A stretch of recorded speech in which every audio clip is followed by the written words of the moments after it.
Hello, everyone, and welcome to Kenny Conversation, brought to you by JEGS, the leader in high performance aftermarket car parts.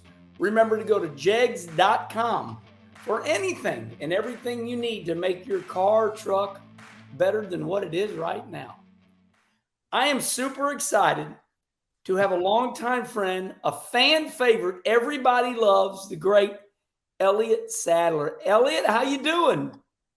Dude, I am doing great. How are you doing? Well, I'm doing really good. I'm learning to be 60 years old now. It just flew by, and I'm like, man, I'm 60. Uh, so I'm running my old dirt car and having a good time. Well, it's funny when you say, Kenny Conversation presented by JEGS. Yeah. It just, you got to have JEGS and Kenny in the same sentence. It's just, we always watch you run your dirt car, and I love the clips that you put on social media. But you and the JEGS name and paint scheme have been going hand in hand for a long time. So I'm glad to hear you say that they're part of your Kenny Conversation as well. Thank you, Elliott. That's really nice. Well, Yeah. I remember, you were the M&M's guy, and ultra popular, winning most popular driver a lot. So let's kind of before we get going, what the hell are you up to? The fans. The reason I asked you to be on Kenny Conversation, and this is me saying this, you are very famous in NASCAR. You had a great fan base, and man, you just turned it off and you went home, I guess. What are you doing? So that's a great question to start with. So I am retired from racing. I do watch it from time to time, but it hit me like a ton of bricks to kind of go back to that day, because you will understand this, and you can relate this to your fans. I was sitting in my camper in mid-Ohio with my best friend in the world, who was there spotting, because, we have multiple spotters for road courses. He's been my best friend since kindergarten. And both of my kids were in a all-star. One was in an all-star baseball game. One was in an all-star softball game in the state of Virginia at the same time. And I was trying to find it on social media. We were trying to find it on radio stations, all these things. And we couldn't find it. And I had been to every one of my kids' games, and I had watched them, and I was actually coaching both of their teams. But when you play in the All-Stars, you play on the weekends, which is, of course, when we race. So it hit me, Kenny, like that. I looked at my friend and I said, dude, I'm done. I miss my kids. I want to watch them grow up. I want to be a part of their life. My heart and my love is not here at the racetrack anymore. It's at home. So it just hit me all of a sudden like that. So when I retired, I wanted to retire to come home to be a part of my kids' lives. One of my best friends in racing, and yours too, Dale Jarrett, when we were teammates, listen to him talk on that phone every night, getting updates from his wife, Kelly, at the time, about all the stuff that his kids were doing. But, man, you could see it on his face. He wasn't there to be a part of it. And I learned from that. And, Kenny, when it hit me that, man, I needed to be home, and I wanted, I had lived at that time when it hit me, I had lived my dream long enough. I had chased my dream to try to be a NASCAR champion long enough. It was time for me to put my dream aside. I had tried. Now it's my turn to help my kids go after their dreams. So I retired. I do a lot of coaching now, Kenny. I run a travel ball organization. We have about 350 kids in it. We do after school programs, for kids that have a tough home life, struggling in school.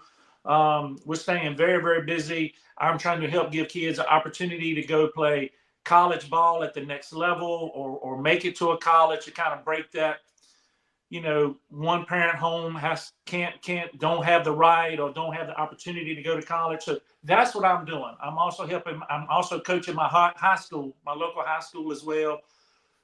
So doing all of that, I'm a part of my kids' dreams and watching them succeed, but also a lot of other kids in our area.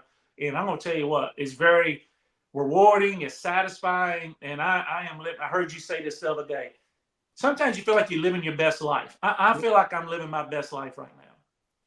Two things. I always remind everybody that this is a conversation. So, we can go back and forth. Number one, I'm with you 110%. A little embarrassed to say I was in the shower and I'll never forget saying I'm done. It hit me like a ton of bricks, just like you're saying. So I gathered my family up. Number one, yes, I agree with you. But one thing I do want to comment on is not just are you a good family man, but this to me seems like it all matches up, because when I was in NASCAR, I remember the two Sportsters, the guys that could hit the hell out of a golf ball, were you and Dale Jarrett. Yeah. And so you were always a real Sportster. I mean, it was even talked about, Elliott Sadler could have gone on and played in real sports. Were you like that from day one in your life? I was really fortunate to be athletic, and I think, Kenny, that helped me in my racing. Stamina and being built and athletic and all. I went to play college basketball and got hurt. I actually I had a college scholarship to play basketball and had some opportunities to play college baseball. So I was always around the sports thing. So when I retired, it was good that I came back and being a part of it. And now creating opportunities. I'm on the phone with college coaches on a weekly basis now, trying to give kids opportunities to give them a chance to make it to the next level that can not only change their lives, but their family also as well. So it's just stuff that I love to do. Now, the secret to this is, that competition, competitive bug. Yeah. We all got it. And I couldn't turn that off. Nobody can. You can. All these guys have a hard time if they ever get to to that retirement age, turning that off. When I went straight into travel ball and coaching high school sports, that competitive bug, I got it through that, Kenny.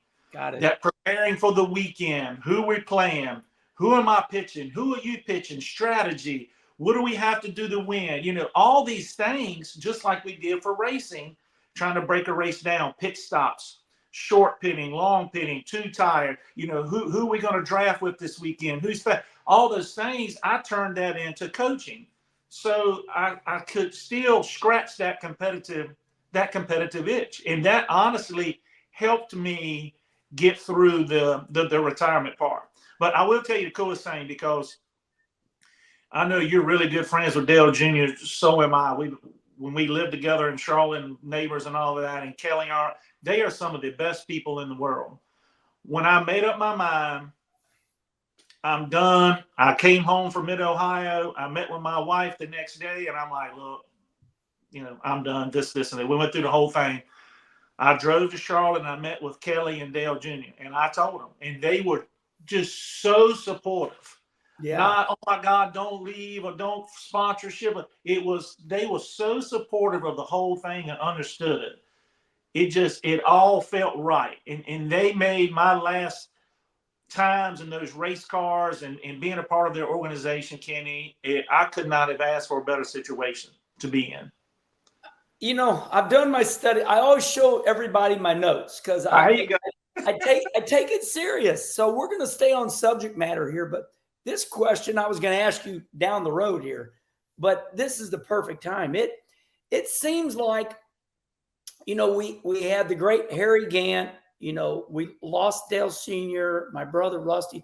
Seemed like there was this group that we loved that was racing at 50, 51 years old. Then come along your group and all of you, Jeff Burton, Bobby Labonte, Tony Stewart, everybody started retiring at 42. Now, my notes say you're 48 right now. Is that right? That's exactly right, 48. So you got your fill and you were out at what I say an early age. Maybe just give me your opinion. Maybe not so much about you, but this new era that we're in now where all these drivers are done at 42. What's your thought on that? It seems like they're taking 10 years off. I'm retiring at 42, 44. That's a great question. I think it's stress has a lot to do with it. I agree. Stress in our sport right now is so bad, and it's tough, and some of us know how to cope with it with different ways and things like that. I think your time is you're getting pulled in so many different directions all the time, and I just think some of these people now can retire at an early age, and there's so many different opportunities. They can do TV. Some of them, I think Harvick and some of these guys are going to go back and race Saturday night racing. We see Bobby Labonte and Ryan Newman. They actually run the modifieds with my brother. You know, the fun stuff, show up race. I seen you, you did it at South Boston this year and all your dirt car. It's so much stress at the Cup level and the NASCAR level that I think people don't understand. That I think people get tired of it. Your brother and Harry Gann and Dale Jarrett and Bill Elliott, I just think they were a different breed of tough guys. They could race to 50 or 51. I just don't know if we have anybody wired that way that can go to that age anymore. Harvick was, to me, it was the last of the Mohicans. tough, gritty, guy. And he went a long ways to. I think he's 48 as well. Yeah, well, I feel like you were part of a group, whether you thought you were or not. When I was, I've always been a fan of yours. You've always been pretty cool. I feel like, you had the Rat Pack going on there for a while. You and country music superstar Blake Shelton and Clint. And I want to talk about that later. But you always seem to have it going on. And now I realize after talking to you that, and it kind of dawns on me, we have like 3 or 4 chapters to our life, Elliott, where you just explained it. Okay, I've raced. Hell, I'm in my 40s. Now I'm going to go do this. Yeah. And I'm going to tell you something it's neat you brought up too. I love that you, Dale Jr., Jamie Murray, when you see some of these podcasts and stuff that you guys are doing, I love listening to them because I can relate to them. And I tried to explain this to my wife the other night after the Jamie McMurray story podcast. I don't see a race car driver every day to talk to that has the same feelings and thoughts that maybe I went through, or the Rat Pack, all of my good friends. I don't see them all the time. So when I see a lot of you guys doing these podcasts and different drivers and they start saying things and I'm thinking, hey, man, I'm thinking the same thing, or I was thinking the same thing, or I didn't know he was going through that. But you're talking about being a popular guy. I got to tell you quick, the reason I'm leading up to this, being a popular guy, being a part of a certain group, my last 4 years in the Xfinity series, the last 3 years, I won most popular driver, which gave me the record for voting most popular driver in Xfinity Series history. I think me and maybe Brad Keselowski both won it 4 times. So the funniest part about that, being a part of that age in my group, NASCAR hated it. NASCAR and Xfinity hated it because they had these. I was too old. I was too freaking old to win it. And they had this names made here, right? Names made here. You was already made. I was screwed the whole thing up, Kenny. So look, we go to the first banquet the first year I won it. And they let me talk during the banquet. The second year I won it, don't think we got time for you this year at the banquet, Elliott. We might let you talk after the banquet, but you won't be on TV. And I'm sitting there going, well, the fan, I thought NASCAR. That's the only damn reason you went. The only reason we went. Damn it, I didn't have the championship trophy. At least let me talk. Right. Well, the last year I won it, they're like, no, we're not even going to bring it up this year at the award ceremony. So I'm going, here I am. I mean, if I've ever felt like being pushed out of something, not by my team, and I get to NASCAR and the Xfinity, and they're trying to do all these promotions, and they want all these young kids coming up, but the freaking fans voted for me.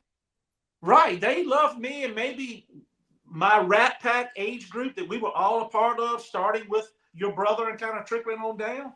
They like that. Maybe they like the blue collar guy. I can't help it that these young kids are coming in and all they know how to do is play on their freaking phone. They're boring. They don't have a person. What are we doing here? So anyway, they pushed me out pretty good. I got to tell you, I want to make you feel better.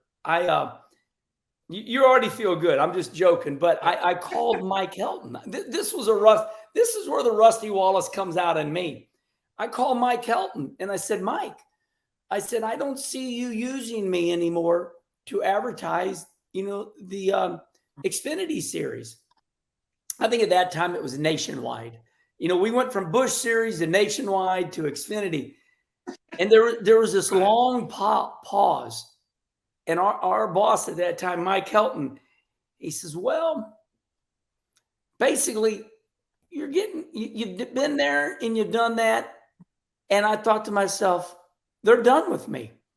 And that, to me, that's what you're telling me, that they were done with you. They were done with me. You could keep racing, but we're done advertising you. We're looking for the 22-year-old kid.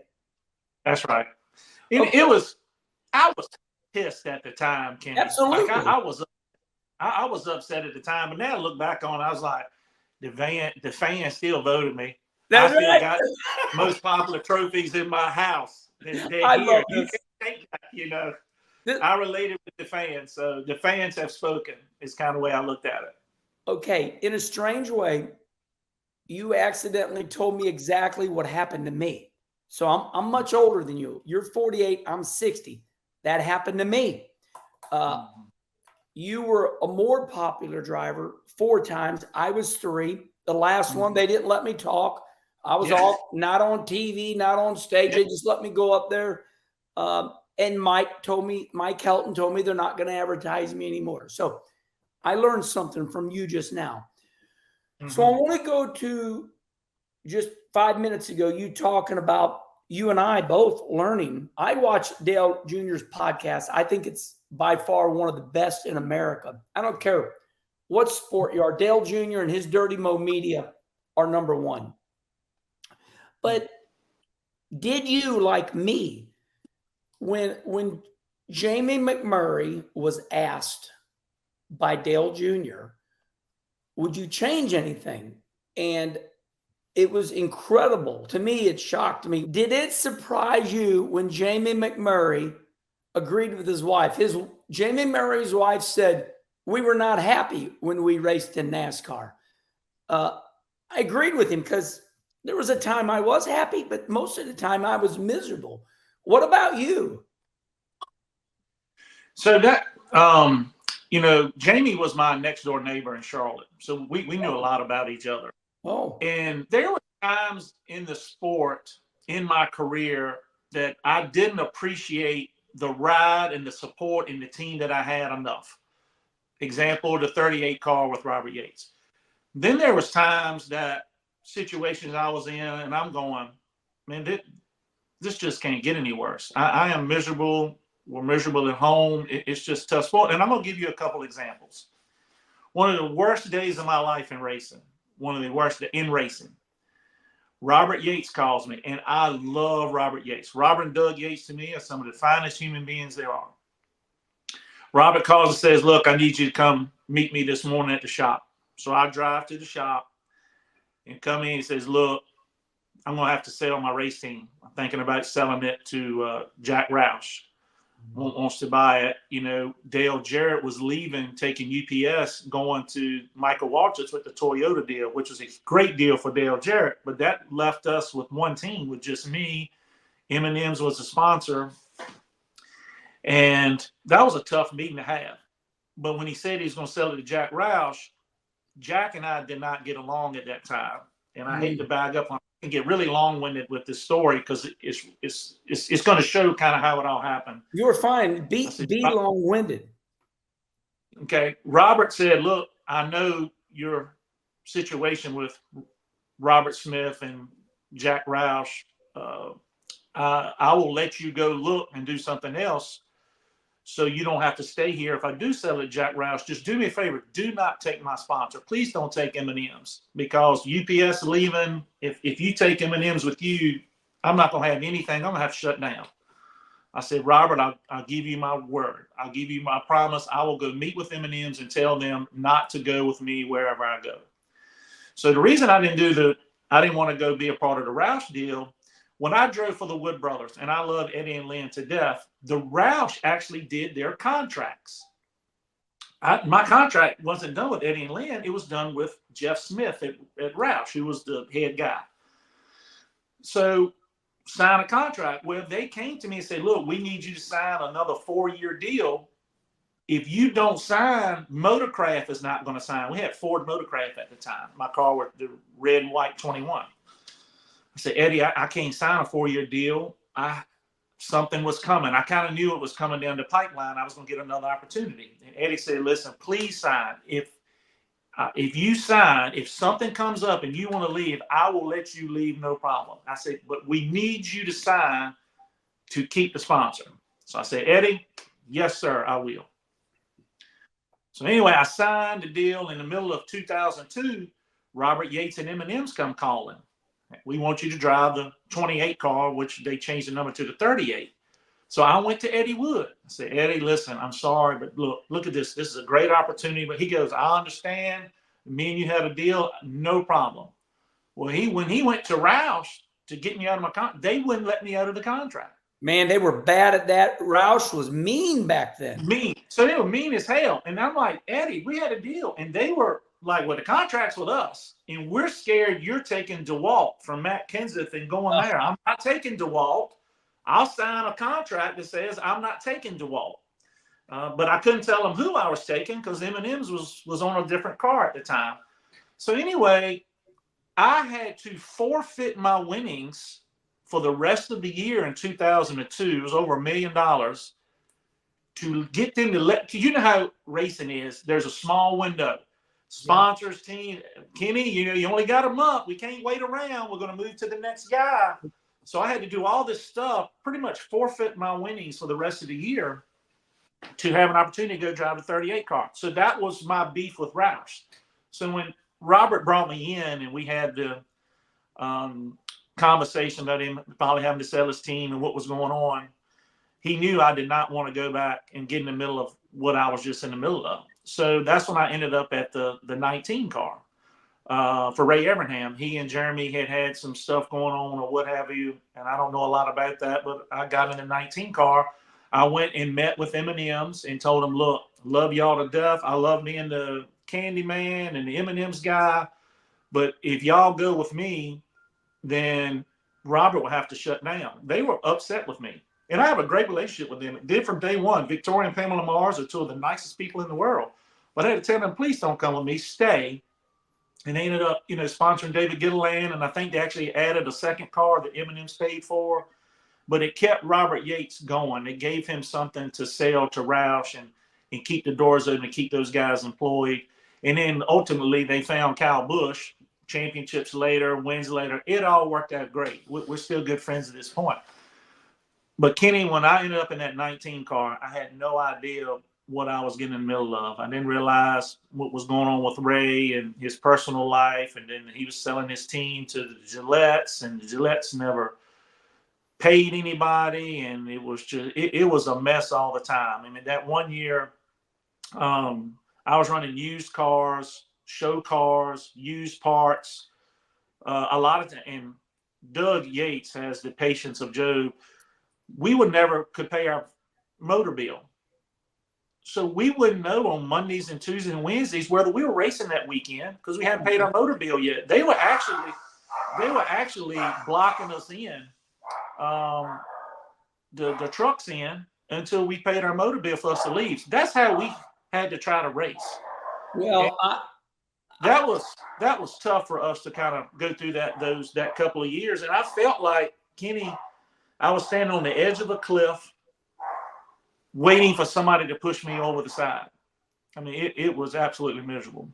And when we listened to Jamie McMurray tell Dale Jr. that the way my career ended was, Chip Ganassi, he's broke, he needs money, and Kurt Busch is going to come with Monster Energy drink. Take my ride. Yeah, you're fine.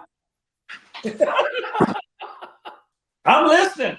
No, you're good. You're good. That was hey, don't edit that out, is going crazy in here. Hey, Charlie, don't edit that out. So yeah, and And the reason you brought that story up is because what you're saying is when you were listening to Jamie McMurray, Yeah. it was like, what ended your career? What really happened there? And Jamie tells the story here. Jamie McMurray, Daytona 500 winner. I know you almost won the Daytona 500. He won the Brickyard. He won Charlotte.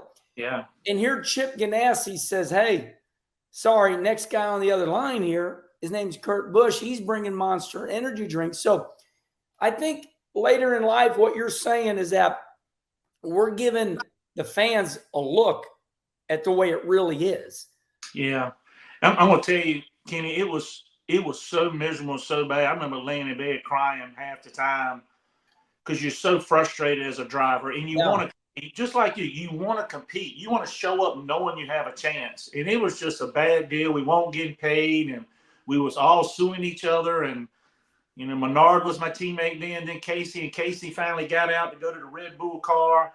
And I'm going to tell you, the day that changed Elliott Sadler to give me a second chance at racing. I'm driving a 19 car. We suck. I suck. I'm not doing a good job either as a driver because I got all this other stuff, going on in your mind and your head. And I'm running a show car at freaking Bristol on one of my favorite tracks. But Kevin and Delana Harvick giving me an opportunity to drive their truck at Pocono. It was the inaugural truck race at Pocono. And Harvick was going to leave. That's back when they used to fly to Iowa. Remember, we were at Pocono with the Cup cars, but then he'd go to Iowa to run his Xfinity car. Did a lot of that in the day. They did a lot of that in the day. So he needed somebody to drive his truck. Well, a couple of weeks before at a driver's intros, I said, hey, look, man, if you ever need somebody to drive your truck or something or car, test it. I think he was having back issues at the time. So, dude, I'd be glad to. I don't want any money or anything like that, dude. I just want to race. So they let me get in that Pocono truck, and I sat on the pole and won the race, which puts me a part of a very elite group that has a pole and a win in all three of the top series in NASCAR. And that winning that inaugural race at Pocono created a relationship when I knew the 19 was going to end bad, and that was probably my time in Cup racing, that Harvick let me come over there and drive his Xfinity car the following year, and that was 2011. So winning that truck race, which was weird, that Saturday I won the inaugural truck race. That Sunday, my own teammate spun me out on the Long Pond straightaway, and that's when I hit the inside wall, and it threw my engine out when I was driving the Air Force car. That I hit it. Catastrophic wreck. Catastrophic wreck, man. I was bruised from head to toe. That was a hard hit. But that gave me life being around Kevin and Delana, and they gave me an opportunity. Then that fall, a couple weeks later, they let me drive their car at the Bristol night race. And I sat on the pole with his Xfinity car, and I finished third. I lost to Kyle Busch and Joey Logano, two guys that can fly. Not a bad third place. Right. I finished third. Ream was my sponsor. It was a great night. The Cup car, so I sat on the pole in the Xfinity car. The Cup car qualified dead last and ran dead last the whole night. That's when we had one of the show cars we had pulled out of the showroom floor for me to race. So you talking about being miserable and just everything could go bad, and it really made it where, man, I didn't appreciate the Wood Brothers enough, or I didn't appreciate my time with Robert Yates enough. Now I'm in this situation. But then getting the opportunity to go drive for Harvick and stuff the following year back in the Xfinity series, man, that was a blessing at the right time.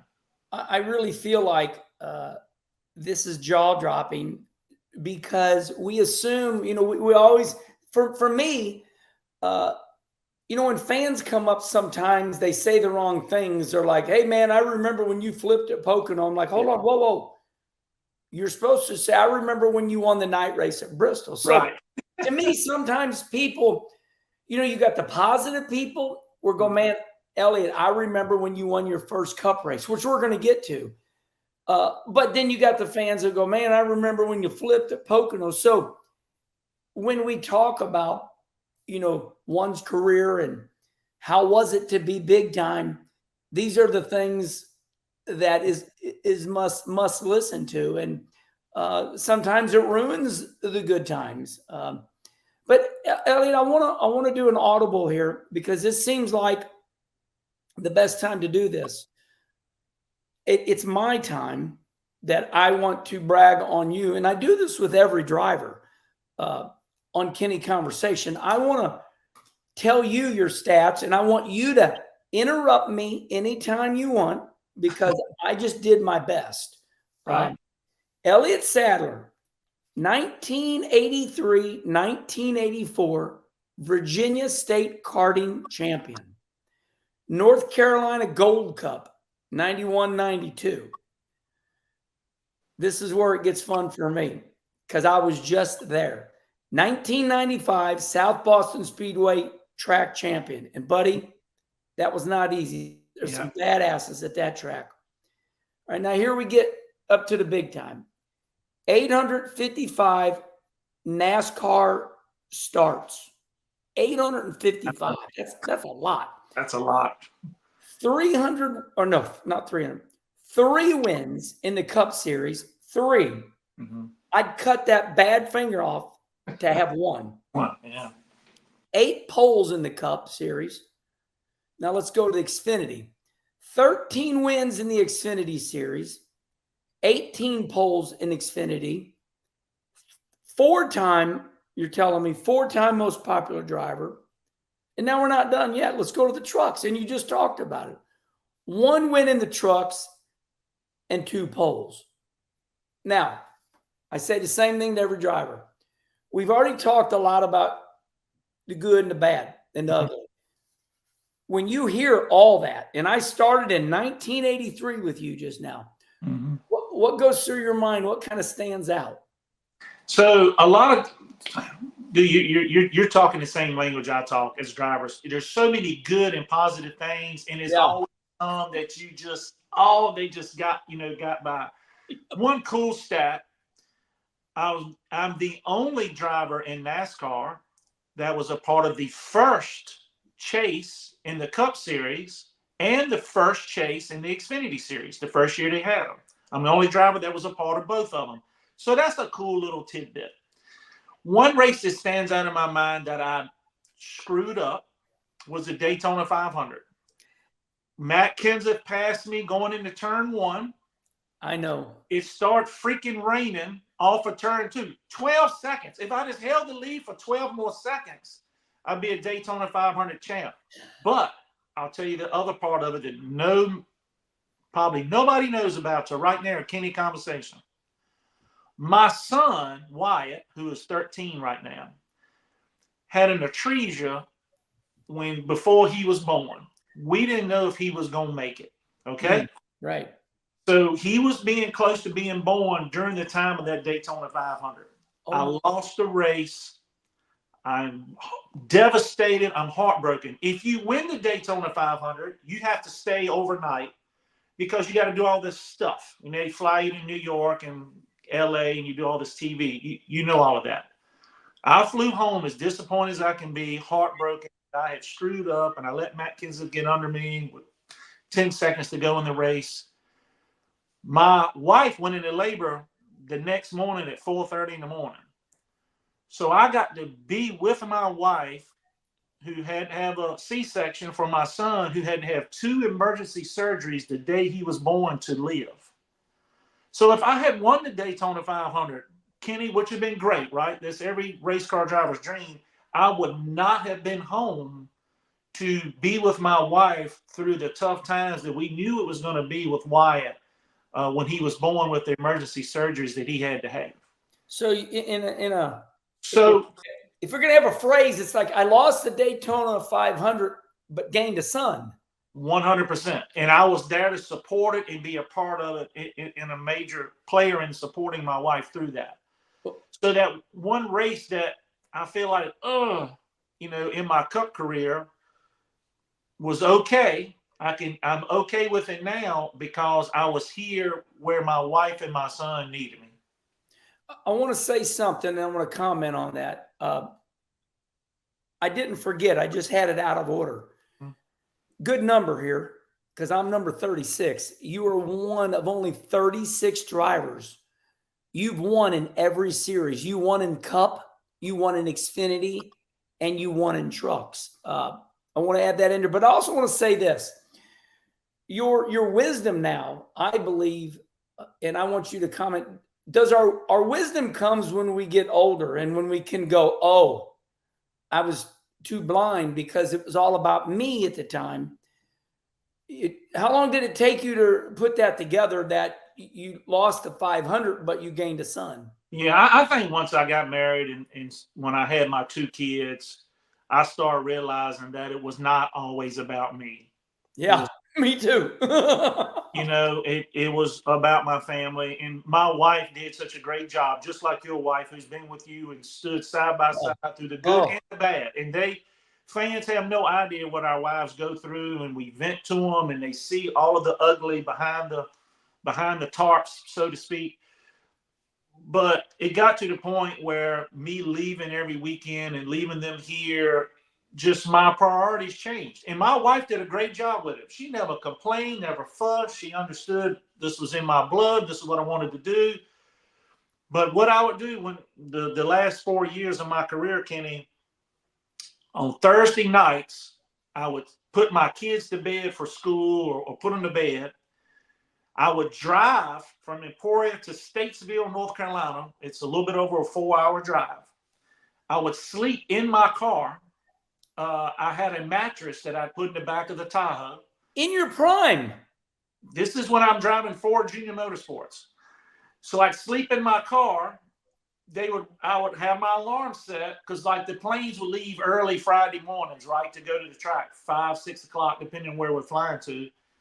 And then I would get up, get on the plane, and then sleep the rest of the way to whatever track we're going to. So I did that all the time to spend more time at home. And then when we landed back in Statesville on Saturday nights or Saturday evenings, I would drive all the way home through the night so I could be here, Sunday morning. And after doing it for a while, my priorities, changed. Yeah. We're starting to change. But I will say this. I could never, ever thank Kelly and Dale Jr. enough for how they treated me at Junior Motorsports. And what I mean by that is this, where some of the situations I was in Cup was just so miserable and it was tough. I'm going to tell you, driving for Junior Motorsports, they freaking have fun.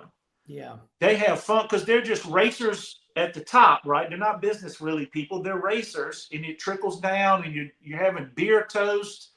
And they just got stuff going on all the time. They're just real racers. It was so much fun finishing. I couldn't ask for a better place to finish my career at than Junior Motorsports. I was going to say that, listening to you so intently here, do you feel like Dale and Kelly helped you end what was ugly early? Mm-hmm. They helped you end your career the way it should have been ended. 100%. And the biggest thing that it does still hurt or affect me some today was, Kelly and Dale Jr. gave me a great opportunity to drive their race car. It was so many people in line that want to drive for Junior Motorsports, right? They're ties to Hendrick. They're fast every year. The public loves you because who you're driving for. They gave me a great opportunity.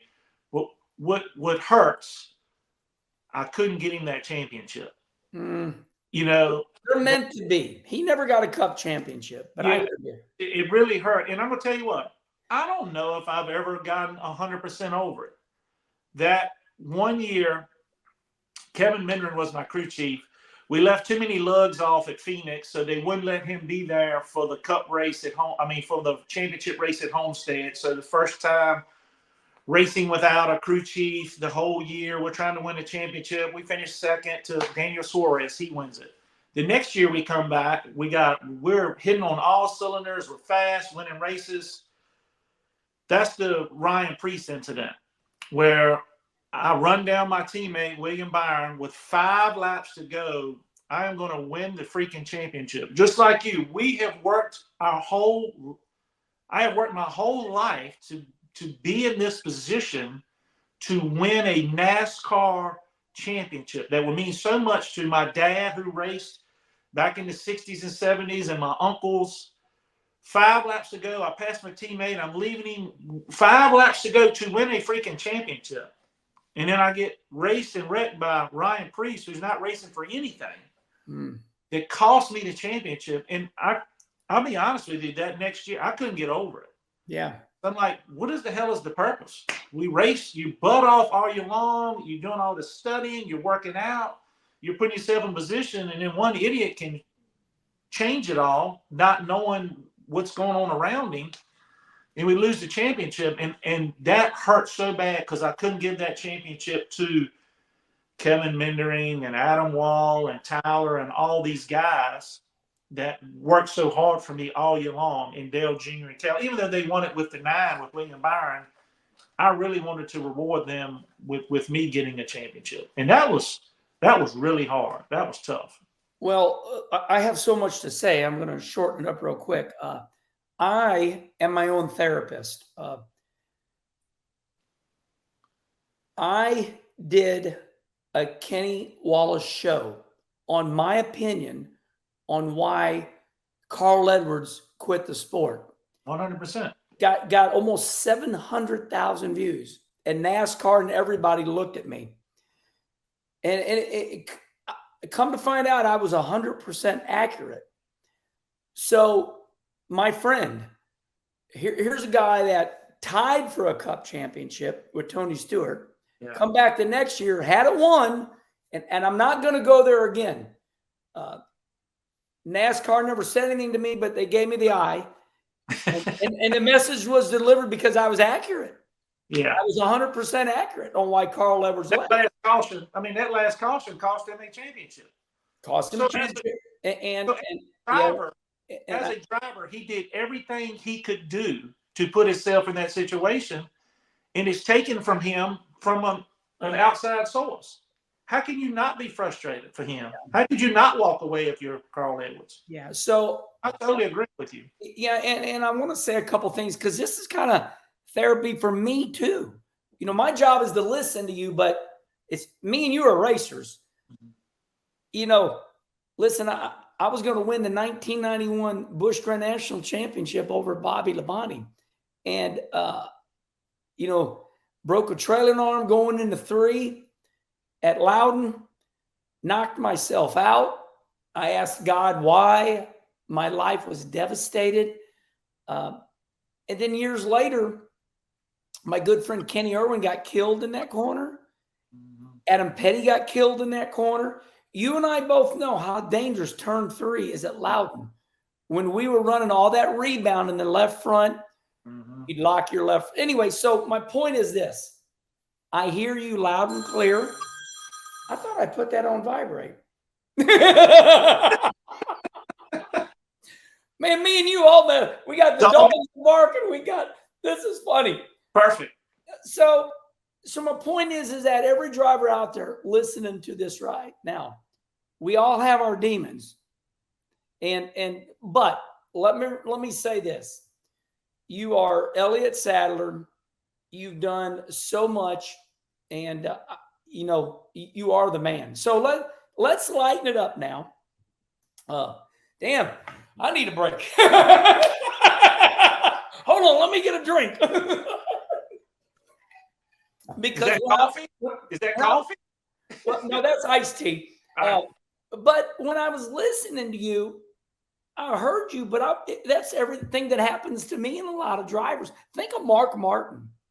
He's the Dan Marino. He did it all, except he never won any championship. But he's a Hall of Famer. Yeah. Okay. Let's have a little bit of fun. I want to ask you a fun question. Let's have a little break. Okay. And then I want to go to your first win at Bristol. But I nicknamed you guys the Rat Pack. There was a section in your life where every time I looked on social media, it was the hottest country music superstar of all time, Blake Shelton. Yeah.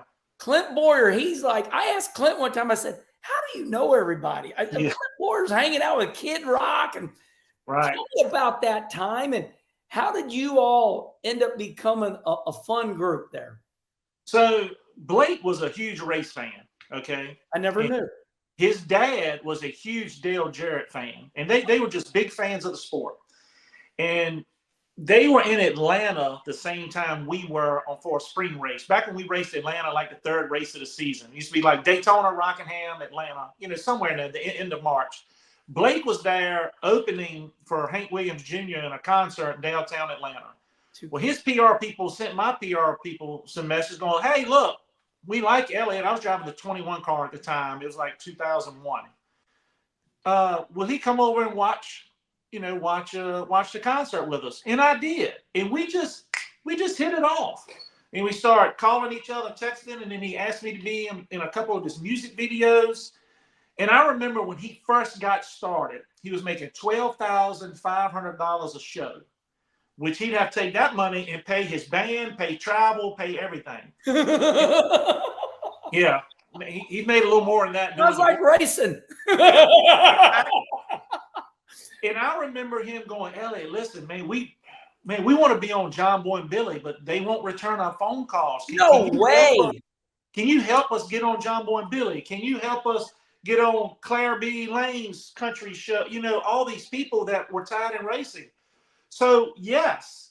And it's funny how that started that, and then I got to be on his concerts, and he got to be huge. I mean, he is big, and I kind of went the other way. But we just have always just been good friends. He's just a good, down-to-earth guy, Kenny. He's kind of like you. The first time I met him, he was the same as the last time I met him. No matter what he's been through or success he's had, we just had a good group, and we loved mentoring each other. It was so much fun. Yeah, I liked that he married Gwen Stefani because I guess I got a little girl in me. I like some of her music, and that's really cool because I just wanted to bring that up because I thought that was a magical time in NASCAR where you and Clint and Blake, you really brought a lot to NASCAR, and I don't want to go to the negative side, but that's what I think really. It's like, what's going on with NASCAR right now? I made a video that nobody knows any drivers' faces. Yeah. You and Blake and Clint, you guys really put NASCAR out there with these. I just think it's a lot of crossover in the sport between country music and racing. And I think Blake and maybe my relationship with him or Clint or Mr. Hendrick has some good relationships with some other country artists. Hootie has always had a great relationship with Michael Waltrip. A lot of those relationships with those guys crossing over. Luke Combs is a huge NASCAR fan, and I think his and Ryan Blaney's relationship, that's all good for the sport. Yeah, it puts everybody out there, brings a new genre in. Yeah, so I think it is good for the sport. So there's a lot of positivity around it.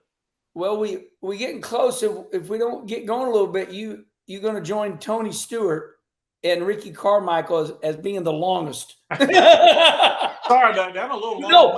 No, it's great. It's great. So we are coming towards the end, though. I want to talk about your first ever Cup win at Bristol because I watched it intently. And everybody pitted. The Wood brothers had you stay out.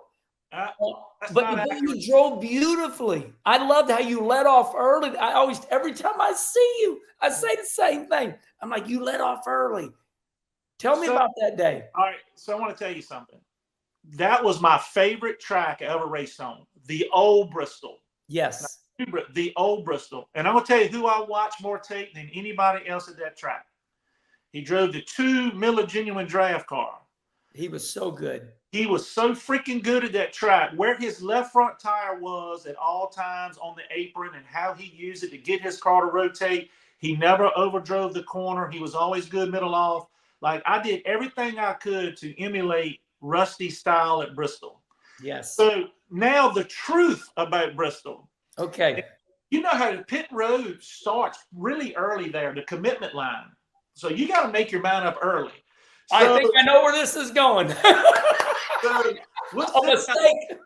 And I'm like, hey, Pat Trison is my crew chief. Hey, are we going to pit or not? Talking about it. Okay. All right, I'm getting closer. Hey, guys, if you want me to pit, you need to tell me commitment line. And they were talking to me at the same time. They were telling me to pit. No. At the same time, I'm keying the mic saying, hey, commitment line.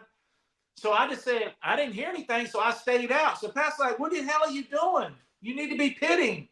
I'm like, I didn't hear anything. Well, you need to quit talking when I'm talking. You need to stay off the mic. So I got yelled at. So got your ass chewed out and then won the race. got my ass chewed out, won the race. So look, we win the race. You will appreciate this because I know you know the Wood brothers very well. We win the race. We pull up into victory lane, right? Eddie and Lynn Wood, Glenn, Leonard, all there. Half of them have tears in their eyes. They had never won at Bristol. They have a lot of wins. They had never won at Bristol, and that racetrack is close to their house. So we won. So Eddie goes, look, we're having a party at the shop tonight. Come on back to Stewart, Virginia. So we all leave Bristol. We head to Stewart, Virginia. The whole freaking town is at the race shop. Oh, my God. This is a small town, that everything happens around the Wood Brothers shop. They had toilet papered Eddie's house and Lynn's house and their sister Kim. The Wood Brothers. Toilet papered the shop and all the trucks. I mean, I felt like the mayor of Stewart, Virginia for that night. It was a crazy good night. We had so much fun.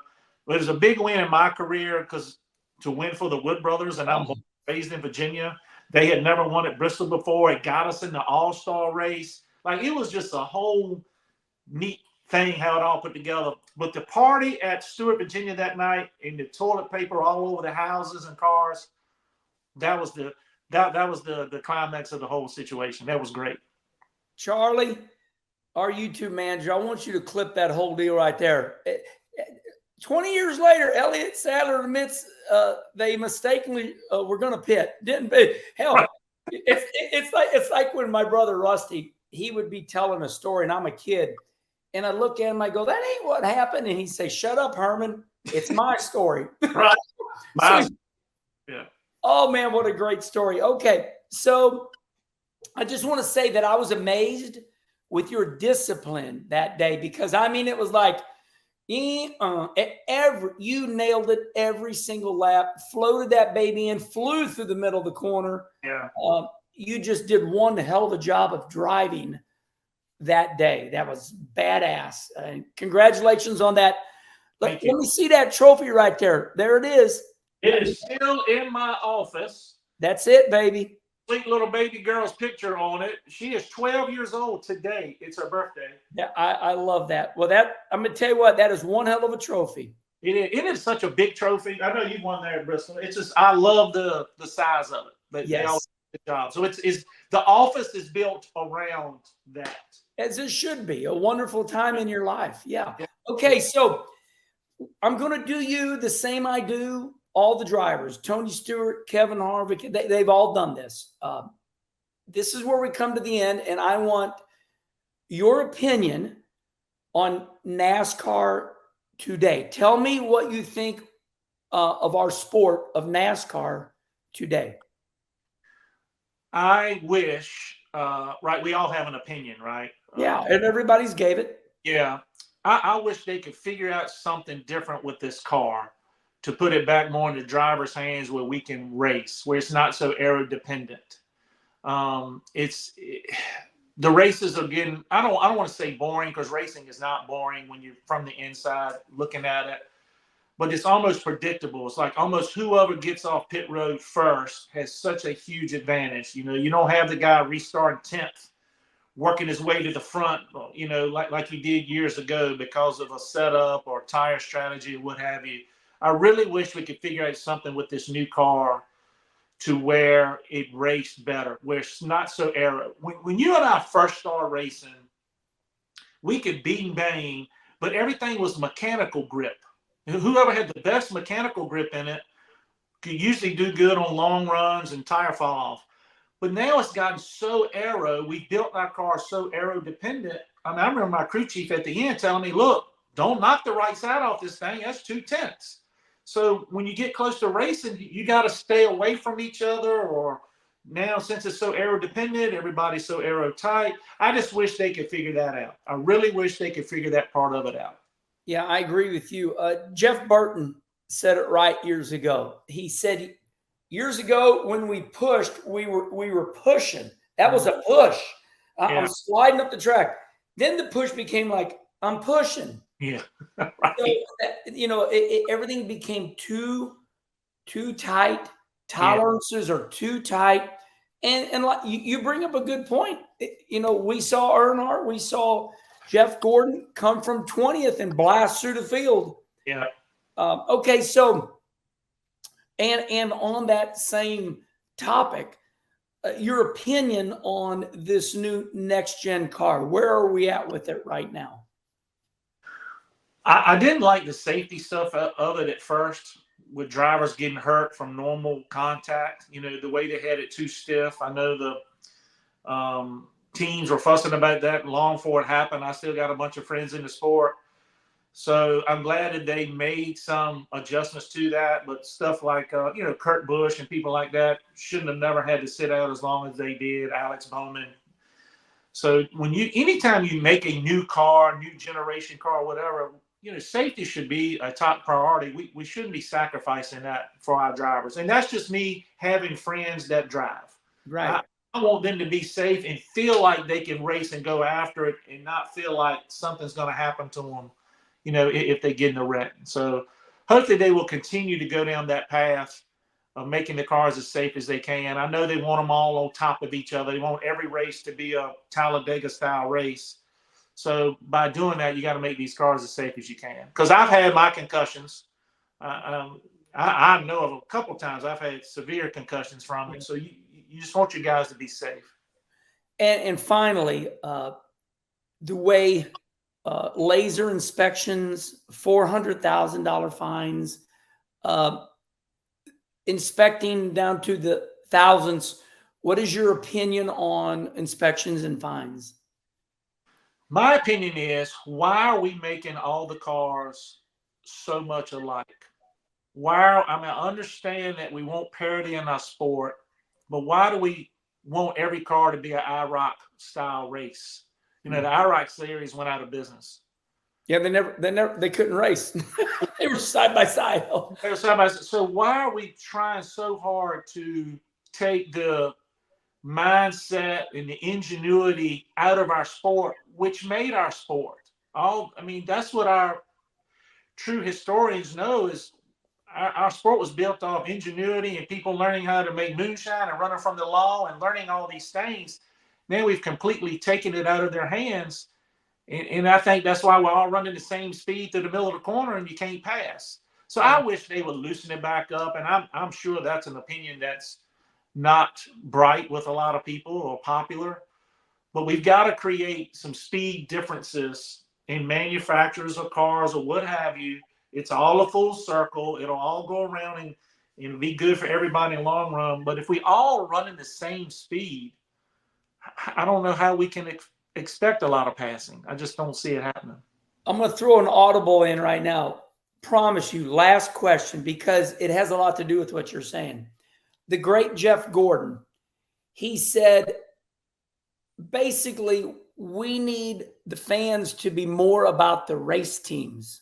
You know, like in Formula One, it's all about Ferrari or all about Mercedes-Benz. Do we want the fans?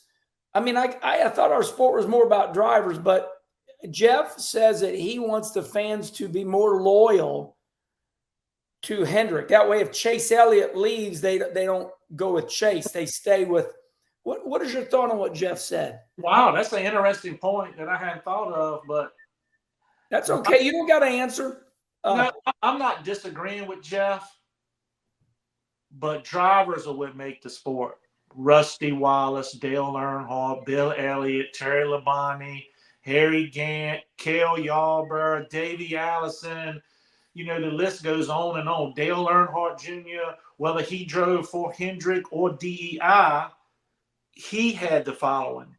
Yeah. So I think there's a way to maybe make it work from a marketing standpoint simultaneously where they coexist. But I'm sorry. I really think people are going to follow Kenny Wallace to watch. They're going to watch Kenny Wallace at this dirt track coming up this weekend because he's driving the JEGS 36 car, and that's Kenny Wallace, not because of what manufacturer you have painted on the front of your bumper for that weekend. That's just my thought. Yeah. Well, Really, really good stuff, Elliott. I appreciate you very much for doing this. I know it's a big deal. I want to remind all the fans that we are in podcast form. This is on YouTube. They get to see your face, but they can listen to you. This is long, so they're going to listen to you in podcast form on iTunes, Spotify. Please listen to Elliott on your way to work. And then when you come back and you're on your way home, listen to the rest of it. And remember to please like and subscribe. Elliott, thank you so much. Yes, sir. Thanks for having me, buddy. I've really, really enjoyed it as always. Yeah, well, this was therapy for me too. All right. See you later, Elliott. All right. See you guys.